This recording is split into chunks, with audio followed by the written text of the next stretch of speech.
Մայրաքաղաքի հենց սրտում է գտնվում այդ գեղեցիկ շենքը, որը մարդիկ անվանում են օպերայի շենք։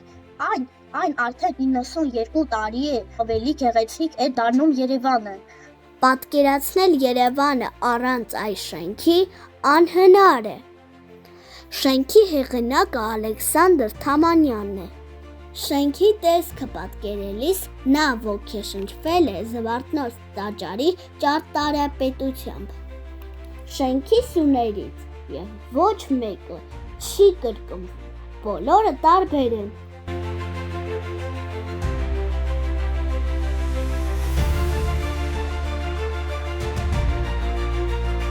Բարև ձեզ, ես Նարեն եմ, ես այսօր ձեզ կներկայացնեմ Ալեքսանդր Սպենդիարյանի անվան օպերայի և բալետի թատրոնի շենքը։ Ահա այն։ Միասին գնանք ներս։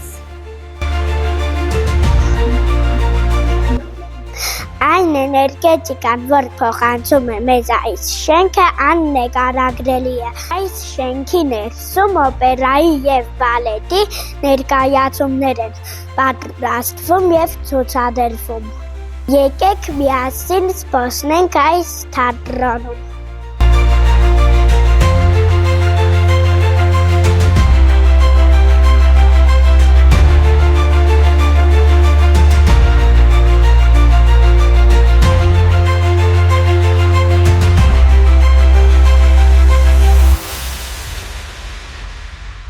Հայաստանի ամենամեծ դահլիճներից մեկն է։ Այստեղ 1000-ից ավել հանդիսատես է տեղավորվում։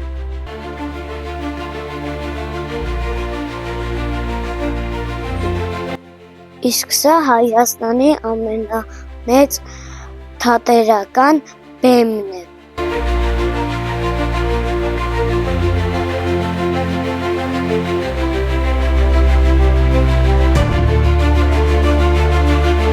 Բեմը նույնպես Ալեքսանդր Թամանյանի գծագրածն է։ Կուլիսներից այն կողմ հաջորդ բեմն է Արամ Խաչատրյանի անվան համերգասրահն է։ Երկու բեմն էլ պետք է պտտվեն և դառնային մեկ միասնական բեմ,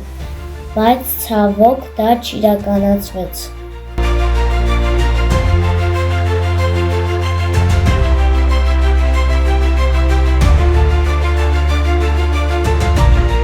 Գիտեք, որ ամեն ներկայացման ժամանակ բեմը նոր դեկորներով են զարդարում։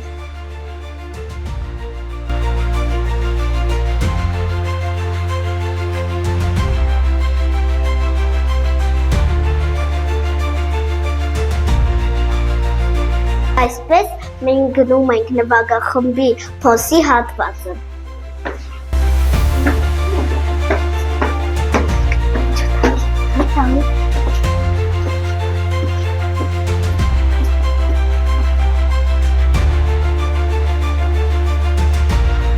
Գիտեք, որ այս նվագախմբի փոսը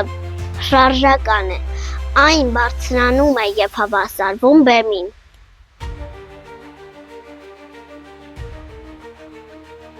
Ծածկը իջեցված է բեմից և այստեղ կարող է տեղավորվել 80 երաժիշտ։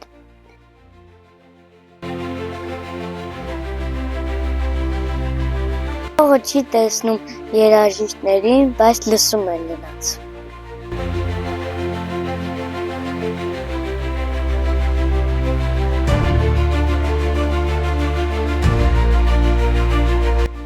Իսկ հիմա գնում ենք այնտեղ, որտեղ հանդիսատեսը երբեք չի եղել։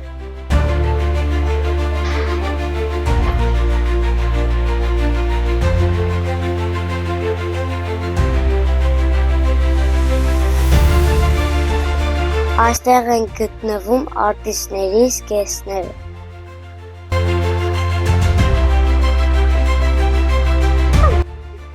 Այս զգեստասրահում պահվում է 5000-ից ավելի հագուստ։ Այստեղ են նաև մեծանուն արտիստների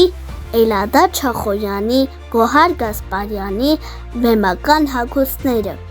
որոնք սրբորեն պահվում են այս սրահում։ Սա Կարապի լճի օպերայի եւ բալետի զգեստներն են։ Իսկ սա Ջեբորլու մերճիոն ներկայացման զգեստերն են։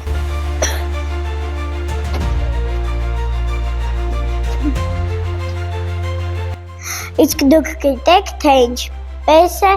արտիստը ստանում իր զգեստը։ Ահա այս մեխանիզմի շնորհիվ։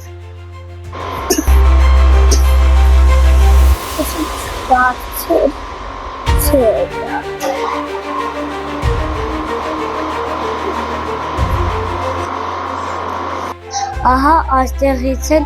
դերասանը վերցնում է իր զգեստը։ Իսկ այստեղ օպերայի արտիստները փորձ են անում։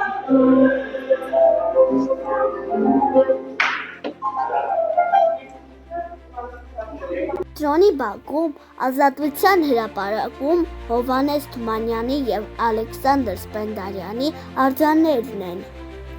Իսկ գիտեք, թե ինչու հենց իրենցը։ Թատրոնի առաջին ներկայացումը եղել է «Արմաստ» օպերան,